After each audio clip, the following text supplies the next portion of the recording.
Hello students, हम solid state कर रहे थे और इसके पार्ट नंबर 1, 2 और 3 में मैंने आपको पहले टॉपिक्स बताए।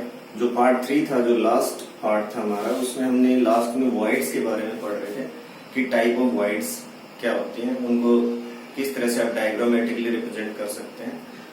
अभी हम इसमें करेंगे number and location of voids और फिर relation between radius of sphere and radius of the void, और फिर हम पैकिंग एफिशिएंसी के बारे में बात करेंगे।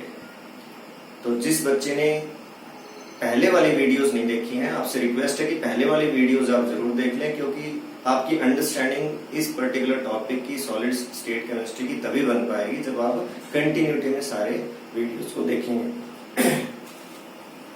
तो हम बात कर रहे हैं सॉलिड स्टेट में number and location of voids. There are 2 type of voids, जैसे कि हम पहले भी पढ़ चुके हैं, void octahedral and void tetrahedral. Void octahedrals equal to number of spheres. जितने स्फीयर्स होते हैं उतने ही वॉइड ऑक्टाहेड्रल होते हैं। तो न्यूमेरिकल्स में ये चीज आपके काम आएगी। नंबर ऑफ वॉइड टेट्राहेड्रल वो होते हैं double of the void octahedral या double of the number of spheres, क्योंकि नंबर ऑफ स्फीयर्स और वॉइड ऑक्टाहेड्रल सेम है। And void octahedrals are found, ये तो हो गए नंबर्स इनके, और ये इनकी लोकेशन। अब वॉइड ऑक्टाहेड्रल आपको कहां पे मिलेगा या कहां पे उसकी लोकेशन आपको शो करनी है, बॉडी सेंटर पे और एज सेंटर पे, body centre and edge centre. और वॉइड टेट्राहेड्रल कहां मिलेगा आपको, 2 at each body diagonal, 2 at each body diagonal. Body diagonal को आइडेंटिफाई अगर आप करें तो जिस रूम में आप बैठे हुए हैं, जिसको यूनिट सेल आपने मानना है, रूम को क्यूबिक या कैसा भी रूम हो, उसके एक कॉर्नर से लेके, जैसे ये ऊपर वाला कॉर्नर है जो आप अज्यूम करें, तो उस नीचे वाले कॉर्नर पे आप जाएं तो एक बॉडी डायगोनल, फिर उधर वाले ऊपर वाले कॉर्नर से इधर नीचे की तरफ आएंगे तो दूसरा बॉडी डायगोनल, इसी तरह से दूसरे कॉर्नर से एक और बॉडी डायगोनल और उससे एक और बॉडी डायगोनल। तो टोटल 4 बॉडी डायगोनल्स आपके पास हो जाते हैं जो बॉडी के अंदर से पास होते हैं। हम फेस डायगोनल्स की बात नहीं कर रहे, we are talking about the body diagonals, जो बॉडी के बीच में से पास होते हैं, उनको हम बॉडी डायगोनल्स बोलते हैं। अब हम डायग्रामेटिकली रिप्रेजेंट कर सकते हैं इसी इंफॉर्मेशन के बेस पे कि कैसे वॉइड ऑक्टाहेड्रल को आप पिक्चर में डायग्रामेटिकली आप शो कर सकते हैं, बता सकते हैं। तो देखिए, मैं वॉइड ऑक्टाहेड्रल को क्यूब में शो करने की कोशिश कर रहा हूं।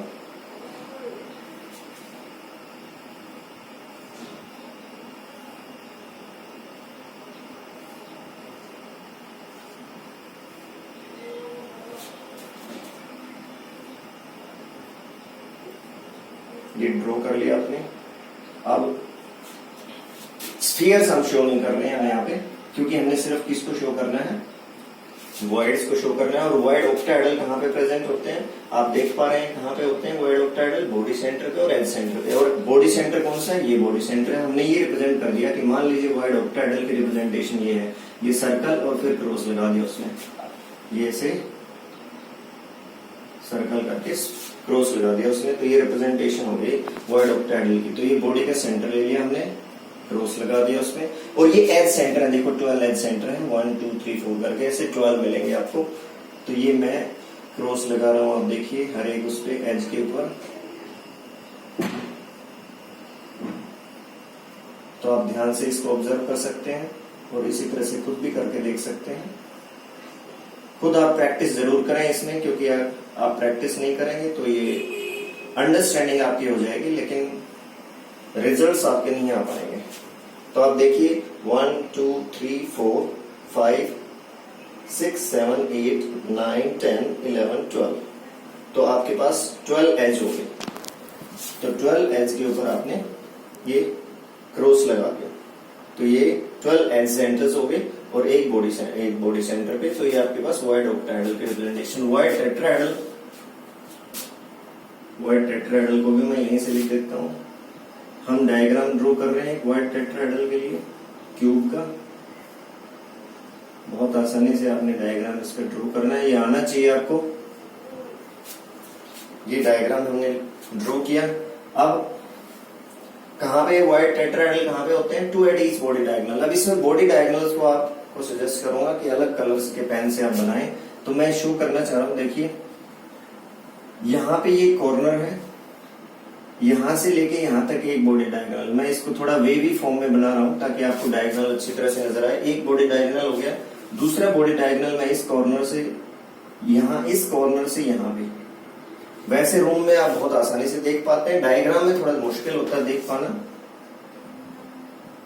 जो 3D स्ट्रक्चर आपके सामने होती है तो बहुत आसानी से आप उसमें ऑब्जर्व कर पाते हैं। ये दूसरा बॉडी डायग्राम हो गया। तीसरा कहाँ पे है, ये कॉर्नर इसका ऐसे है, ये उसका नीचे की तरफ है उधर, तो ये थर्ड वन हो गया। और फोर्थ कौन सा है, ये वाले कॉर्नर से और इस कॉर्नर पे, ये फोर्थ आपके पास बॉडी डायगोनल हो गया। देखिए आप 4 बॉडी डायगोनल्स हो गए।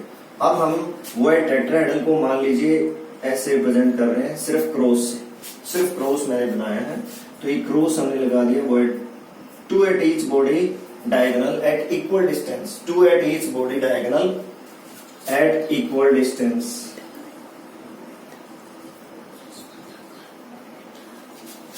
इक्वल डिस्टेंस पे 2 at each body diagonal at equal distance। आप देखिए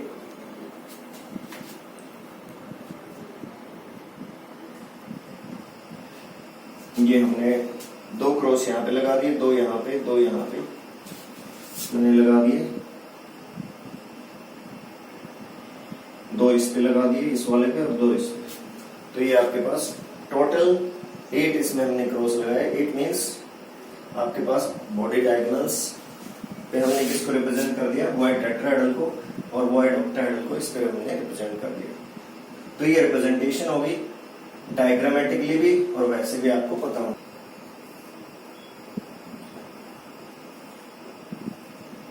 ये भी एक छोटा सा टॉपिक है जिसपे बहुत बार क्वेश्चन आता है। क्वेश्चन क्या आता है वो भी मैं आपको बताऊंगा। पैकिंग इन सॉलिड्स, तो बहुत सिंपल सा मीनिंग है। जैसे हम पैकिंग का मीनिंग हमें वैसे नॉर्मली पता है, तो यहाँ पे भी वही मीनिंग है, कोई अलग मीनिंग नहीं है। पैकिंग इन सॉलिड्स का मतलब है कि सॉलिड्स के अंदर स्फीयर्स को किस तरह से आपने पैक किया हुआ है, कैसे अरेंज किया हुआ है। So this is arrangement of spheres in solids, in 3D structure of solids।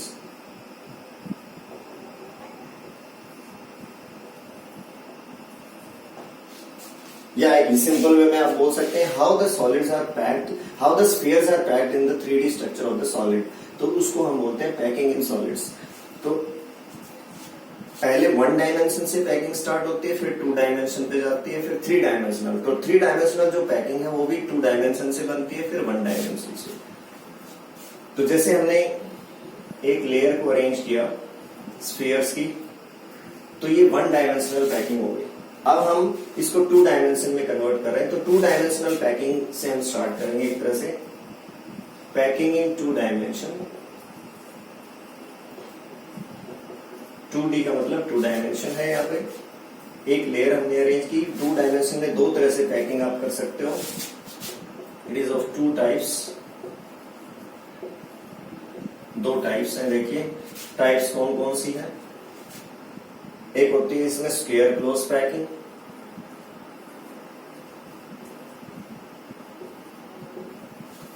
और second one is hexagonal close packing.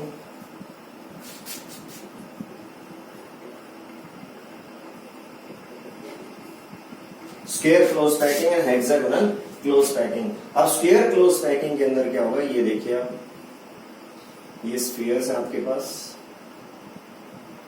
Square close packing में इस तरह से होता है।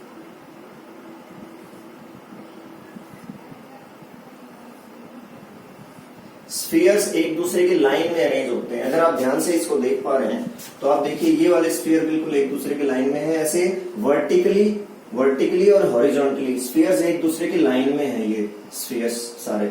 अब मैं इस स्फीयर को डार्क कर रहा हूं थोड़ा सा, देखिए आप। तो ये वाला स्फीयर कितने स्फीयर के डायरेक्ट टच में है, आप देखिए 4 स्फीयर के डायरेक्ट टच में है।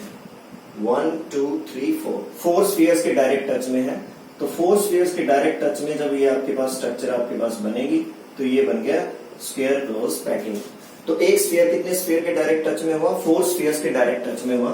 तो कोऑर्डिनेशन नंबर यहाँ पे क्या आ जाता है, 4। कोऑर्डिनेशन नंबर मैंने बताया था आपको पिछले वीडियो में, जिसका मीनिंग होता है number of spheres in direct touch with a particular sphere, तो उसको हम कोऑर्डिनेशन नंबर बोलते हैं। तो यहाँ पे कोऑर्डिनेशन नंबर कितना है, 4 है। 2 डायमेंशन का है, लेकिन ये ध्यान रखना 2D का है। 3D में भी करेंगे आगे हम। अब हेक्सागोनल क्लोज पैकिंग, 2D में दूसरी पैकिंग कौन सी हो सकती है उसके बारे में हम बात कर रहे हैं। 2D में दूसरी पैकिंग हो सकती है इस तरह से, देखिए आप स्फीयर्स को अरेंज किया आपने, ये जो डिप्रेशन इन दो स्फीयर्स के बीच में जो डिप्रेशन नजर आ रहा है, आप देखिए इन डिप्रेशन में हम अरेंज करेंगे। यहां लाइन में हमने अरेंज किया था, यहां डिप्रेशन में दूसरी लेयर को हम अरेंज करेंगे। तो ये थोड़ा बनाना थोड़ा मुश्किल होता है, मेरे डायग्रामेटिक स्किल उतने अच्छे नहीं है, तो किसी के अच्छे हो तो और अच्छा भी बना सकता है इसको, लेकिन आपकी अंडरस्टैंडिंग होनी चाहिए।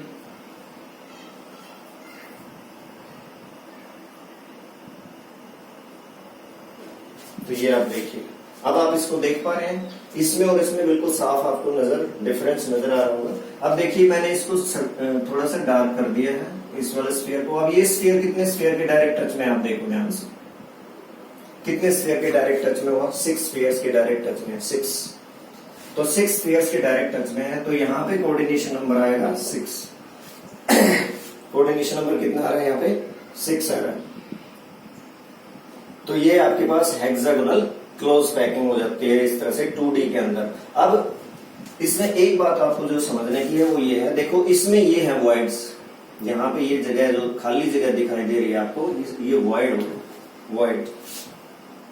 और यहाँ पे वॉइड अगर आप देखें तो यहाँ सिर्फ एक ही टाइप की वॉइड है, यहाँ 2 टाइप की वॉइड्स आपको नजर आएंगे। देखिए कैसे, अगर आप ध्यान से देख पा रहे हैं तो ये देखो ट्राइंगल बनी हुई है वॉइड की, एक ट्राइंगल ऐसी है पूरी ये लाइन ऊपर वाली, जिसमें फेस ऊपर की तरफ है ट्राइंगल का, ऐसे वॉइड का जो ट्राइंगल बना हुआ है। और एक ये जो नीचे वाली लाइन है ये वाली, इसमें फेस किधर बना हुआ है ट्राइंगल का, ऐसे नीचे की तरफ। तो आप 2 तरह की वॉइड्स इसमें कह सकते हो, ए और बी टाइप की voids, A type and B type.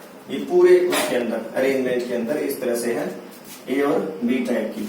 अब ज्यादा क्लोज पैकिंग कौन सी लग रही है आपको, अगर आपसे मैं पूछूं कि इनमें से कौन सी ज्यादा क्लोज पैकिंग है। क्लोज पैकिंग का मतलब फ्री स्पेस किसमें कम है, तो ये बहुत ही अंडरस्टूड और सिंपल सी बात है कि इसमें ज्यादा फ्री स्पेस है और इसमें फ्री स्पेस कम है। तो इट मीन्स ये ज्यादा क्लोज पैकिंग है कंपेयर्ड विद दिस वन। तो ज्यादा अच्छी पैकिंग, क्लोज पैकिंग कौन सी हुई, हेक्सागोनल क्लोज पैकिंग। तो जब 3D पैकिंग हम करते हैं तो आगे फिर हेक्सागोनल क्लोज पैकिंग से ही करते हैं। मींस 3D पैकिंग करेंगे तो इनके ऊपर और स्फीयर्स की लेयर होगी, उनके ऊपर और स्फीयर्स की लेयर होगी, तो उससे 3 डायमेंशनल स्ट्रक्चर बन जाएगी, 3D पैकिंग बन जाएगी। तो वो कैसे करेंगे हम, ये जो 2 टाइप के वॉइड्स आपके पास आ रहे हैं, तो नेक्स्ट लेयर अगर इनके ऊपर हमने अरेंज करनी हो तो या तो हम सिर्फ ए टाइप के वॉइड्स को कवर कर सकते हैं एक बार में, या बी टाइप के वॉइड्स को कवर कर सकते हैं। दोनों टाइप के वॉइड्स को एक बार में कवर आप नहीं कर सकते 3D स्ट्रक्चर में। Either you have to cover the A type of void और you can cover the B type of voids. दोनों टाइप की वॉइड्स को आप कवर नहीं कर सकते, तो उससे 3 डायमेंशनल पैकिंग 2 टाइप की हो जाती है। जब आप ए टाइप की वॉइड्स को कवर करेंगे तो एक टाइप की 3D स्ट्रक्चर बन जाएगी, 3 डायमेंशनल पैकिंग हो जाएगी। जब बी टाइप की आपकी वॉइड्स को कवर करेंगे तो दूसरी टाइप की 3D आपके पास पैकिंग बनेगी। तो ये 2 डायमेंशनल में हमने किया। अब मैं 3D में बताऊंगा आपको, जो आपके एग्जाम पॉइंट ऑफ व्यू से मेनली इंपॉर्टेंट है।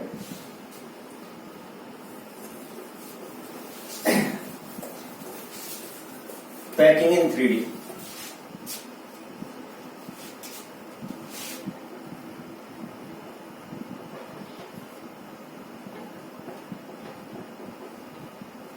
पैकिंग इन 3 डायमेंशन या 3D, तो ये 2 टाइप की आपके पास पैकिंग हो जाती है।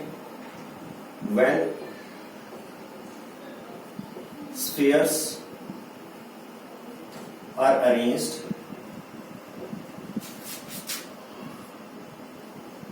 in 3 dimension,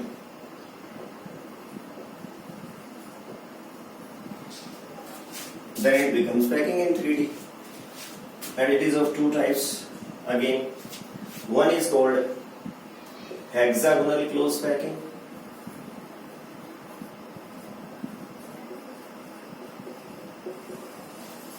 जिसको हम शॉर्ट में लिखते हैं HCP, and second one is called cubic close packing.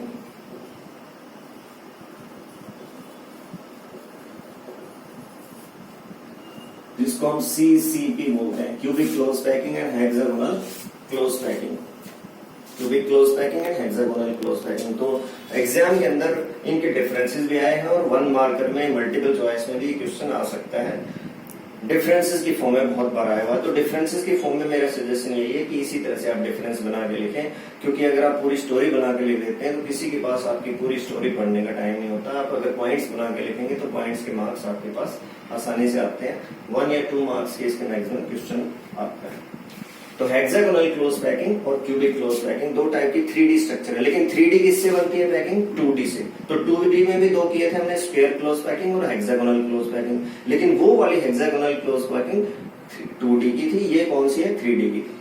अब 3D में इसमें पहला पॉइंट क्या होता है, अगर आप स्फीयर्स को इस तरह से अरेंज करते हैं, मैंने A और B टाइप की 2 वॉइड्स बताई थी जो हेक्सागोनल क्लोज पैकिंग 2D वाली थी उसमें।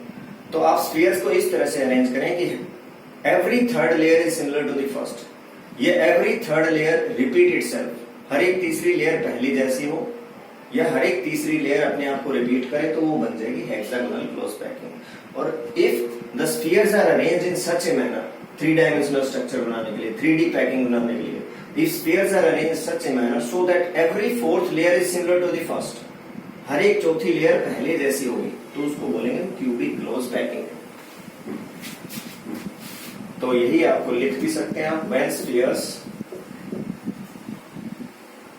Are arranged in such a manner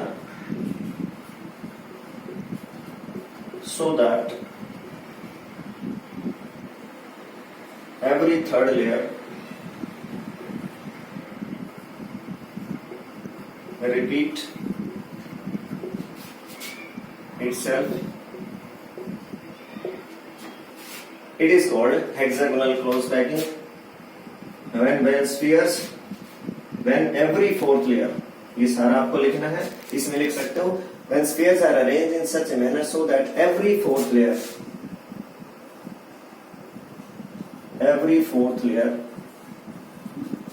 repeat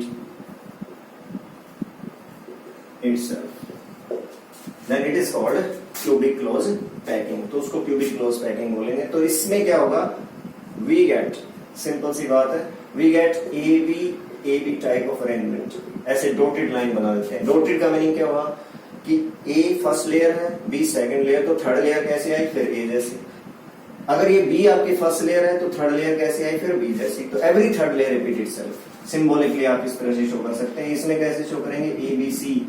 ABC type of arrangement.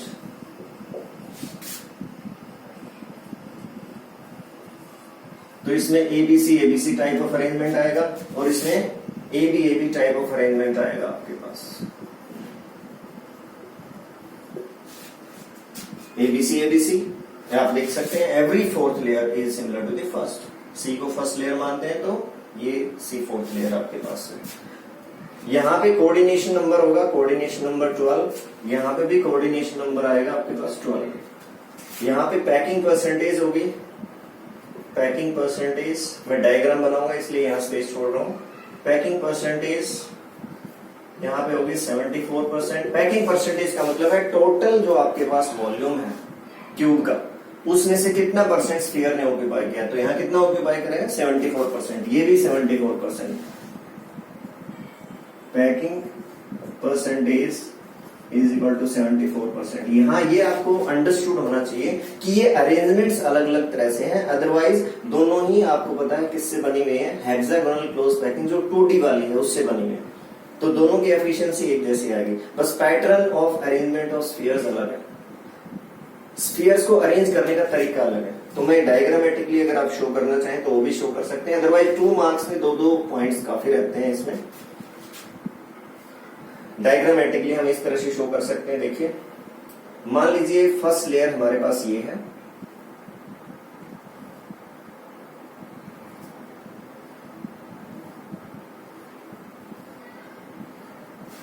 इसको लेयर को A मान लिया हमने, ये लेयर हमारे पास B हो गई,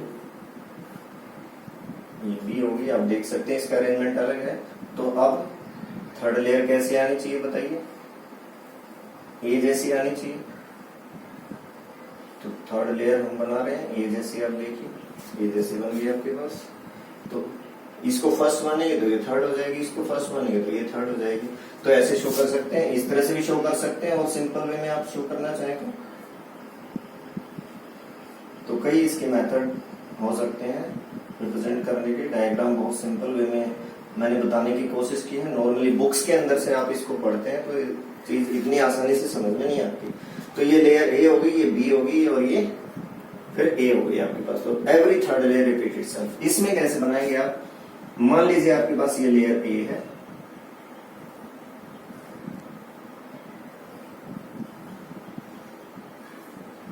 लेयर ए है, ये आपके पास लेयर बी है, ये लेयर सी है।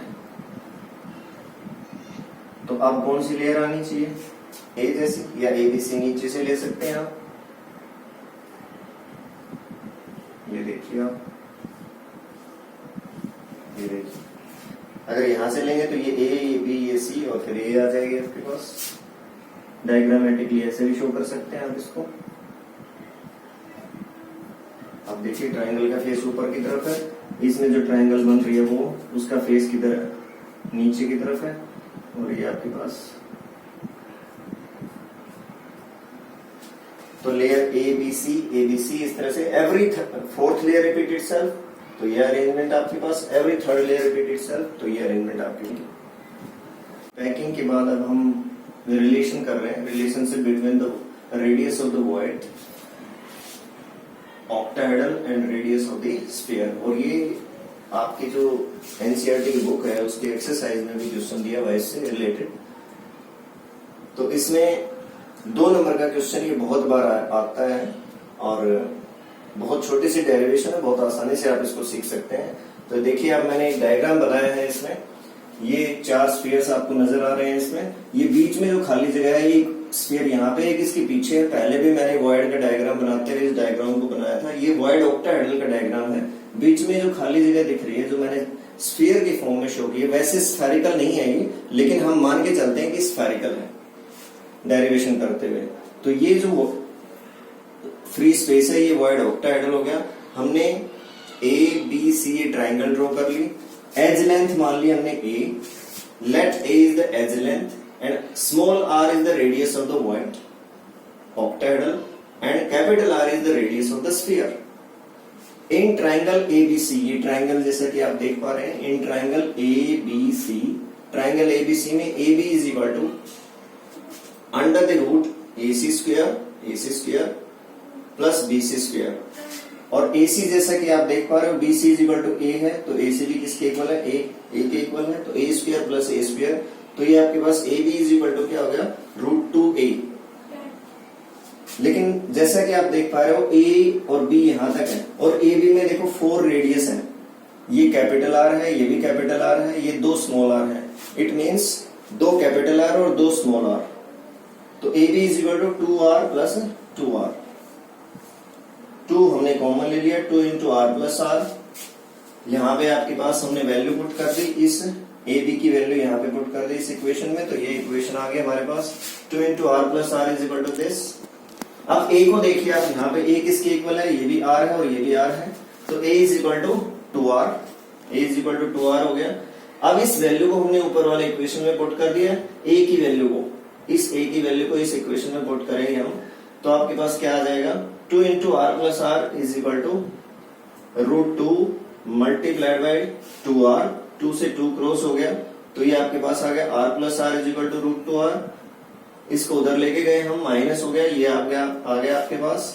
तो r is equal to 1.414, r minus r minus कर दिया, ये आपके पास आ गया r is equal to 0.414 capital R. So this is radius of the void octahedral and this is radius of the sphere. So relationship between the radius of void octahedral and radius of the sphere ये आपके पास आ जाता है। इसके बाद जो हम करेंगे वो करेंगे radius of void tetrahedral and radius of sphere। अब relationship between radius of void tetrahedral and radius of sphere, ये डायग्राम देखिए मैंने ड्रॉ किया है।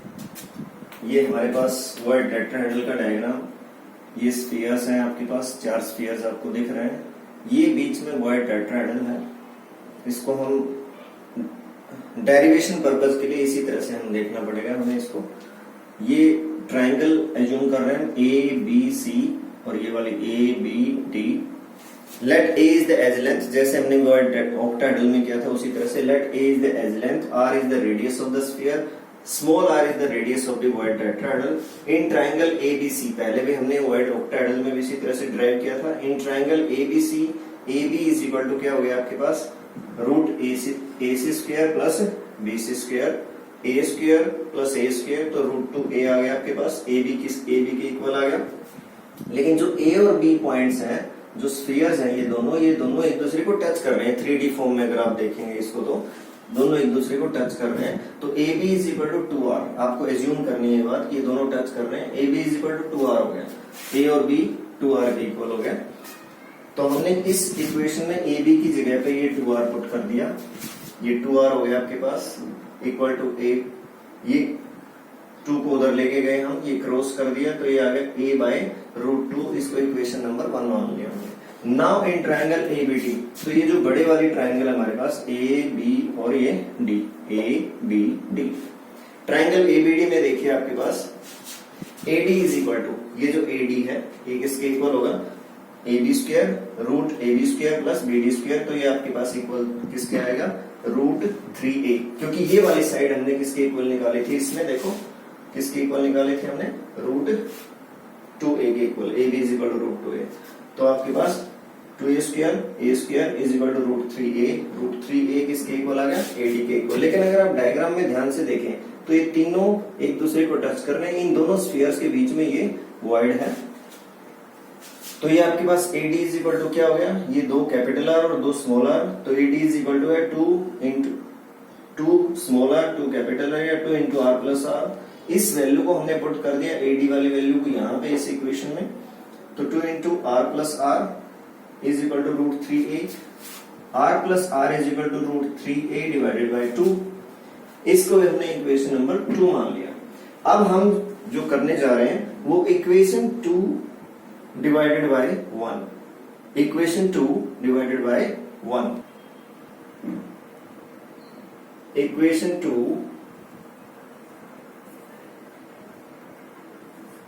Divided by 1, equation 2 divided by 1 हम कर रहे हैं।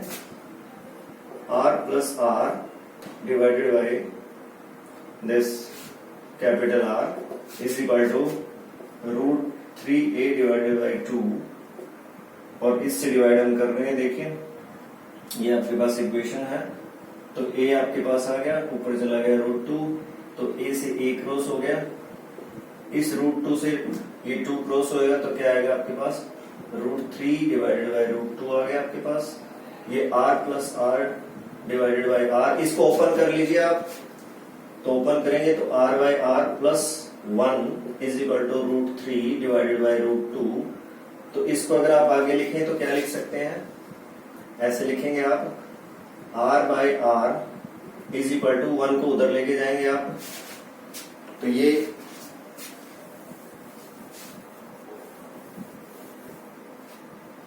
देखिए root 3 divided by root 2 minus 1, तो ये आप सोल्व करेंगे तो ये आपके पास वैल्यू आएगी 0.225 capital R। So this is the relationship between this is radius of void tetrahedral and this is radius of sphere। तो हमने रिलेशनशिप किया किसका, radius of void octahedral and sphere and radius of void tetrahedral sphere। यहाँ पे एक point मैं आपको बता दूं कि कहीं पे भी आप एनसीईआरटी की बुक में देखेंगे तो ये वाला रिलेशनशिप आपको नहीं दिखाई देगा, नहीं मिलेगा।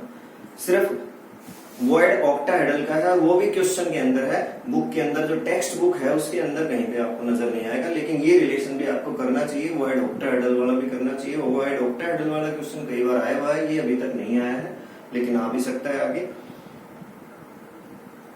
Thank you.